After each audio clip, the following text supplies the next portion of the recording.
Pois bem, meu tema é um tema, de certa maneira, espinhoso e, de certa maneira, pouco estudado, que é o imposto sobre heranças e doações, o ITCD, especificamente a questão da doação. Eu gosto de chamar a atenção para esse fato de que o ITCD era até recentemente muito pouco estudado, porque era muito pouco relevante, né?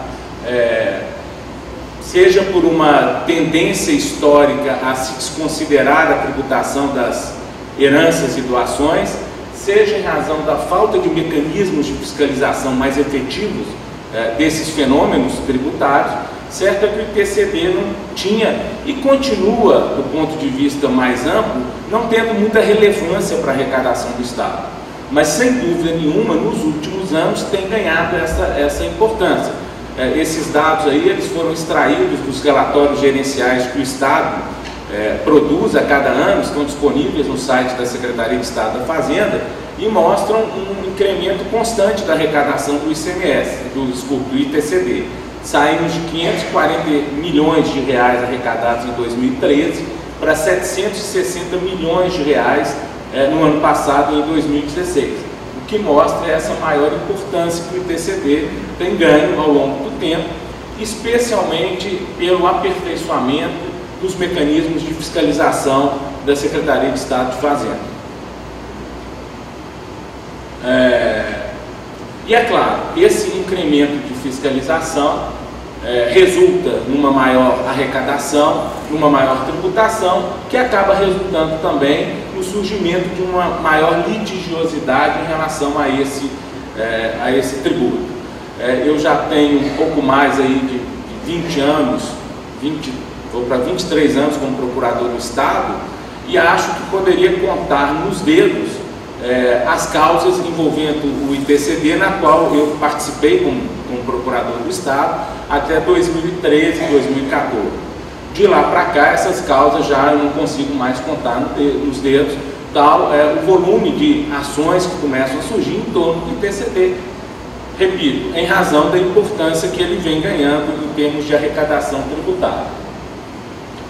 Para tratar do tema da decadência especificamente, e acho que para tratar de qualquer tema envolvendo o ITCD, me parece pedagogicamente mais aconselhável que a gente separe o imposto sobre doação e o imposto sobre herança, em razão das peculiaridades de cada um desses eventos aí. Em qualquer caso, me parece irrecusável que as regras de decadência são as regras do Código Tributário Nacional. Não há nenhuma exceção no CTN para que se aplique a este imposto regras diferentes que não aquelas regras do artigo 173, do artigo 150, com relação ao lançamento por homologação. Até porque a súmula com as vênias devidas ao Supremo Tribunal Federal muito mal redigida, mas a súmula vinculante fixou isso, né? Súmula vinculante número 8, ao dizer que são inconstitucionais o parágrafo único do artigo 5º do Decreto 1569, os artigos 45 e 46 da Lei 8.212, a Lei de Custeio da Previdência, que tratam de prescrição e decadência do direito tributário, porque o tema da decadência e da prescrição do direito tributário são temas de lei complementar. O Supremo já decidiu em súmula vinculante. Pois bem, no caso do ITCD, e especialmente no caso do ITCD mineiro, porque o ITCD está sujeito à legislação de 27 estados, então são legislações potencialmente diferentes, embora haja alguma uniformidade aí, haja tendências aí mais ou menos consolidadas, eu ouso dizer que o lançamento do ITCD em Minas Gerais é feito por homologação, é a regra do artigo 17 da lei do ITCD, a lei estadual 14.941. O contribuinte apresentará declaração de bens com discriminação dos respectivos valores, então o contribuinte tem o dever de informar a ocorrência do fato gerador, apurar o imposto devido e efetuar o pagamento do ITCD no prazo estabelecido no artigo 13. Me parece, sem sombra de dúvida, que essa previsão permite enquadrar o ITCD em Minas Gerais nos casos de tributo lançado por homologação. Bom, vamos passando então já, até porque o tempo é relativamente breve, né, ao núcleo, vamos dizer assim, dessa exposição. O entendimento do Conselho, do Egrégio Conselho de Contribuintes do Estado de Minas Gerais, é baseado numa interpretação da legislação estadual e entende que o prazo de lançamento, o prazo de decadência, só se iniciaria a partir do momento em que o fisco tomasse conhecimento do fato gerador, a partir do momento em que o fato gerador fosse informado ao fisco pelo contribuinte ou por terceiro. Eu fiz aqui um levantamento da jurisprudência do Egrégio Conselho de Contribuintes, centrando especialmente nas decisões da Câmara Especial, que é a Câmara que uniformiza, vamos dizer assim, o entendimento das câmaras isoladas.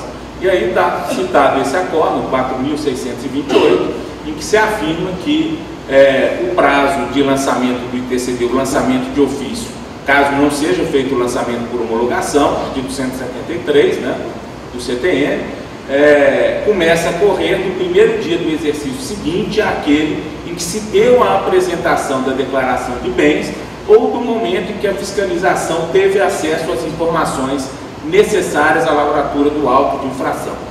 É um entendimento relativamente pacificado no Egrégio Conselho de Contribuintes, de que o prazo de decadência só começa a fluir a partir do momento que o fisco é notificado por alguma forma das informações necessárias ao lançamento. Né? Aí mais 3 decisões, outras 2 da Câmara Especial e uma da primeira Câmara, que eu destaquei, porque ela trata de um caso mais específico, que é doação de cotas de capital social. Os outros casos todos abordam a hipótese mais comum, que é a de doação de dinheiro. Né? Pois bem, esse entendimento, com as vênias devidas ao Conselho de Contribuintes, e a despeito do que dispõe a legislação de Minas Gerais, não me parece compatível com o Código Tributário Nacional, porque o CTN diz que o prazo para o lançamento de ofício começa a contar do primeiro dia do exercício seguinte, aquele que o lançamento poderia ter sido efetuado, artigo 173. Então, o prazo para lançamento, o prazo decadencial, é o prazo para que o fisco, nos termos do artigo 142, verifique a ocorrência do fato gerador da obrigação correspondente. Então, é dever do fisco, na minha concepção, buscar essas informações e identificar os casos em que ocorrido o fato gerador. O prazo não é apenas para que o fisco calcule o tributo devido após identificada a ocorrência do fato gerador. O lançamento pressupõe a identificação da ocorrência do fato gerador. E é claro, esse é o problema do fisco, né? Quando o contribuinte não exerce o seu dever de informar. Eu diria até que, e aqui faço uma observação, vamos dizer assim, empírica, não tenho dados para informar isso, mas da experiência que eu tenho, dos processos que eu acompanho, eu vejo que a maioria dos casos de autuação do fisco com relação ao ITCD sobre doações se refere àquelas doações que são declaradas nas declarações de ajuste anual dos contribuintes. E tenho uma impressão, um sentimento que, reitero, não tenho comprovação fática disso, de que essas doações muitas vezes são feitas para justificar a renda não declarada de determinados contribuintes. Né? O expediente que era muito usado era isso.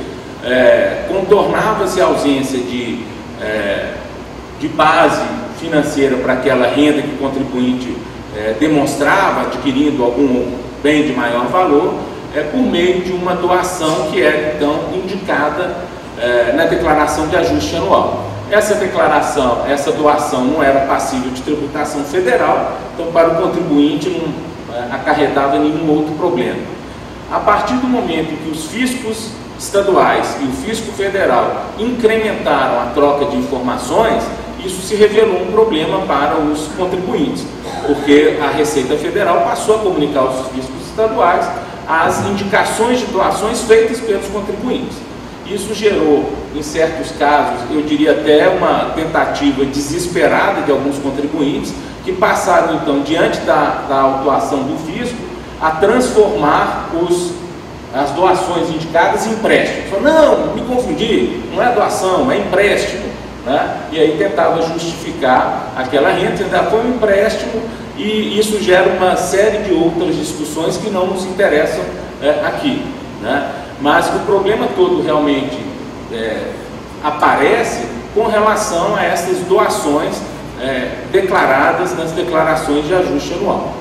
O Superior Tribunal de Justiça, na jurisprudência que eu pesquisei e encontrei, adota um entendimento diferente do entendimento do egrégio Conselho de Contribuintes de Minas Gerais e, na minha opinião, um entendimento mais consentâneo com o que dispõe o artigo 173 do CTN. Então está aí uma das decisões, uma das muitas decisões do ministro Mauro Campbell Marques, talvez seja o principal autor, o relator dos precedentes sobre esse tema, em que ele diz aí, está destacado, que a circunstância de um fato gerador ser ou não do conhecimento da administração tributária não foi erigida como marco inicial do prazo decadencial, nos termos que preceitua o CTN.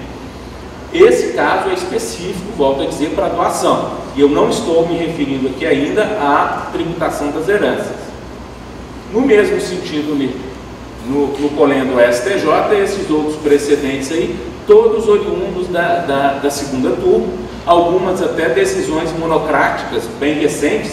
A última citada ali é uma decisão de um caso aqui de Minas Gerais, em que se deu provimento monocraticamente ao recurso do contribuinte, ministro Francisco Falcão, para reconhecer a configuração da decadência numa aplicação mais direta do artigo 173 do Código Tributário Nacional. Bom, nesse cenário, então, e vista essa evidente divergência de entendimento entre o Conselho de Contribuintes e o Superior Tribunal de Justiça, e eu sempre faço questão de ressaltar que o entendimento do Conselho de Contribuintes é limitado pelas suas atribuições e competências institucionais, né? O Conselho de Contribuintes não pode deixar de aplicar o que dispõe a legislação mineira, então ele tem uma limitação de competência que o STJ também tem a sua maneira, né? O STJ, por exemplo, não pode se imiscuir em questões constitucionais diretamente, né? O Conselho de Contribuintes, dentro das suas limitações de competência, tem um entendimento claramente divergente do egrégio Superior Tribunal de Justiça. Mas eu queria trazer a consideração do tema da decadência em relação à doação, a questão do contrato de doação. Quando é que se considera aperfeiçoada uma doação? E eu tenho ressaltado esse aspecto do direito civil que passa muito desapercebido. A doação não se consuma simplesmente com a transferência de um dinheiro ou com a transferência de um bem. Porque, segundo o Código Civil brasileiro, está lá no artigo 541, a doação é daqueles contratos que a doutrina chama de contratos solenes ou formais. Está expresso no artigo 541. A doação far-se-á por escritura pública ou por instrumento particular. Ou seja, a doação ela tem que estar consubstanciada de documento escrito, para que ela esteja juridicamente aperfeiçoada. É a lição, entre tantos aí, do professor Caio Mário da Silva Pereira, dizendo que as partes têm as partes de se sujeitar a certas exigências, não produzindo ela efeitos jurídicos, se o fizerem pelo simples consentimento. Então, não basta, na minha concepção, a transferência do dinheiro para que se tenha aperfeiçoada a doação. É necessário que essa doação seja, de alguma maneira, reduzida a escrito.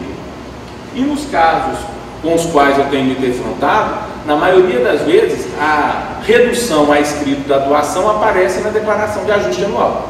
Ali é que se tem um documento particular, que é produzido por um particular, em que o contribuinte diz: doei X mil reais para fulano.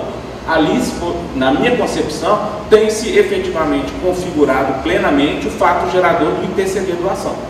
Se é este o momento, e aí eu busco lá no Código de Processo Civil, eu tenho que considerar então a doação aperfeiçoada no momento da entrega da declaração de ajuste anual à repartição pública, como dispõe o artigo 409, inciso 4 do Código de Processo Civil, com relação aos documentos particulares, que se consideram elaborados, se consideram feitos na data da sua apresentação em repartição pública ou em juízo. Logo, o prazo de lançamento do ITCD sobre doações começará a fluir do primeiro dia do exercício seguinte, aquele que o lançamento poderia ter sido feito ou seja, o exercício seguinte à apresentação da declaração de ajuste anual. O STJ e o Conselho de Contribuintes não têm entrado nessa questão, nesse detalhe. O Superior Tribunal de Justiça, nos precedentes que eu mencionei, ele não aborda essa questão, até porque me parece que os casos eram de fatos geradores e declarações apresentadas muito antes, realmente, da autuação fiscal. Bom, no caso concreto, me parece, então, a título de conclusão aqui sobre o imposto sobre doações, que é necessário que o fisco aperfeiçoe seus mecanismos e apresse seus mecanismos de fiscalização. Se os fiscos estaduais têm acesso às informações da Receita Federal, ele tem que, então, se aparelhar, se aperfeiçoar, para que, no tempo de 5 anos contados do exercício seguinte, aquele em que é apresentada a declaração de ajuste anual, o fisco faça o lançamento.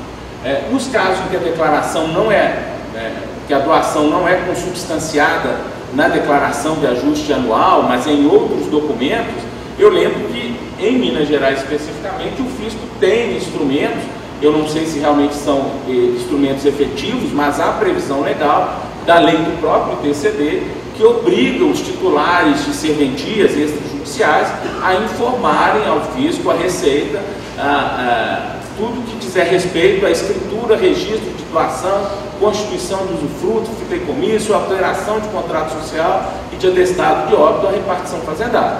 Deve ser um volume muito grande de informações, mas me parece, de novo, que é um problema do fisco cuidar de efetivar essas medidas de fiscalização. Então, concluindo, não vejo razão para, em relação ao imposto sobre doação, se aplicar alguma regra diferente daquela prevista no artigo 173 do CTN.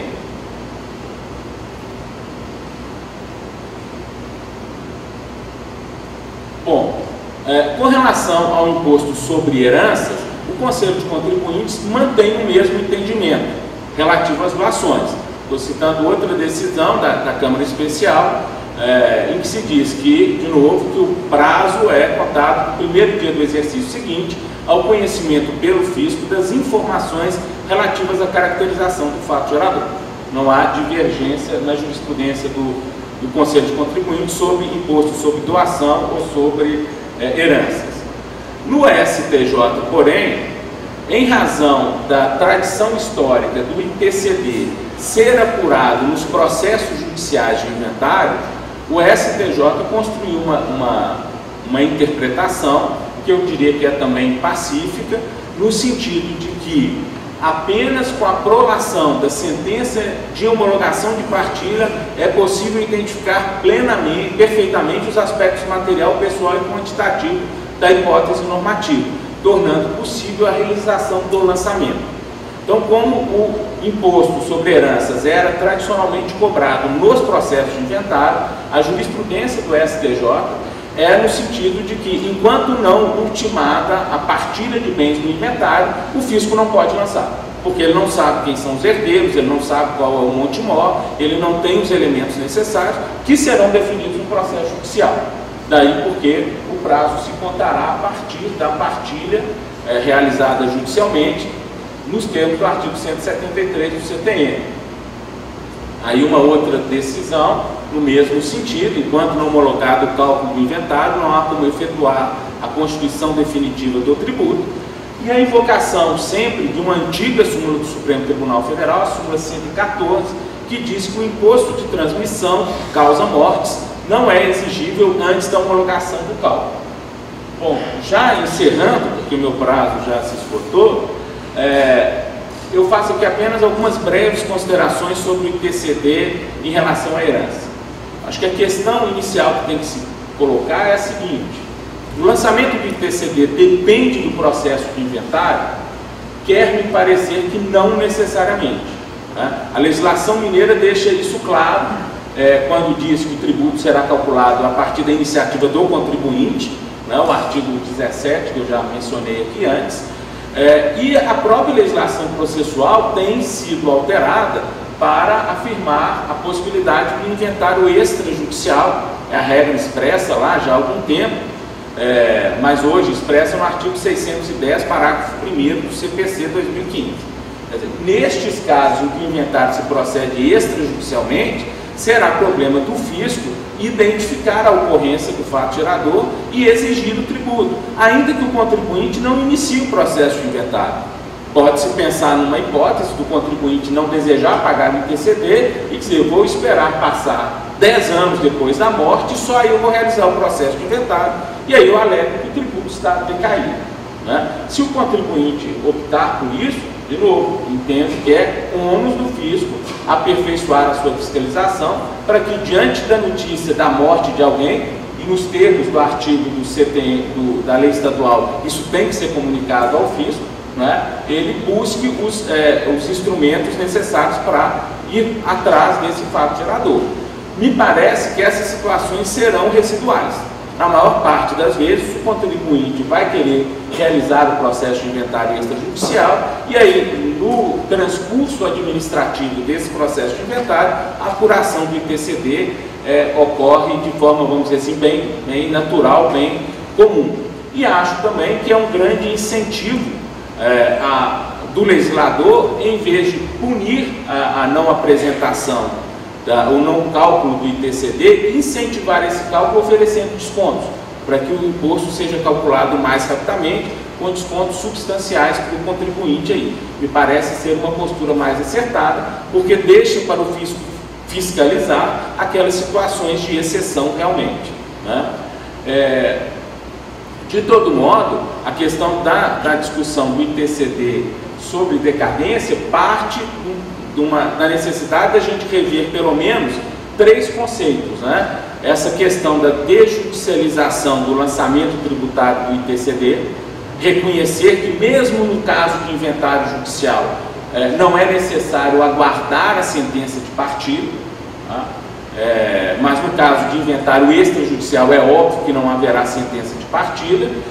Reconhecer também a aplicação da regra do artigo 173 do CTN, então a contagem do prazo não vai ter nenhuma peculiaridade, como hoje tem na jurisprudência do STJ, né, de depender do lançamento da sentença de partilha, e finalmente de alterar o próprio entendimento do Supremo Tribunal Federal da súmula 114, porque um outro problema que se manifesta no ITCD é que quando o fisco vai cobrar o valor independentemente do processo judicial e considera que o contribuinte está em atraso, a jurisprudência tende a invocar a súmula 114 e dizer, não, enquanto não tem sentença de partilha, o tributo não é devido, não são devidos juros e correção monetária por consequência, né? É claro que se reconhece que o ITCD, o lançamento do ITCD, não depende de um processo judicial, o prazo de vencimento dele também não pode ficar condicionado, como condiciona a súmula 114 do Supremo Tribunal Federal, à sentença de partilha. Então, concluindo com relação ao imposto sobre heranças, a jurisprudência é predominante no sentido de que, em se tratando de inventário judicial, a prazo decadencial somente se conta na forma do artigo 173 a partir da sentença de partilha.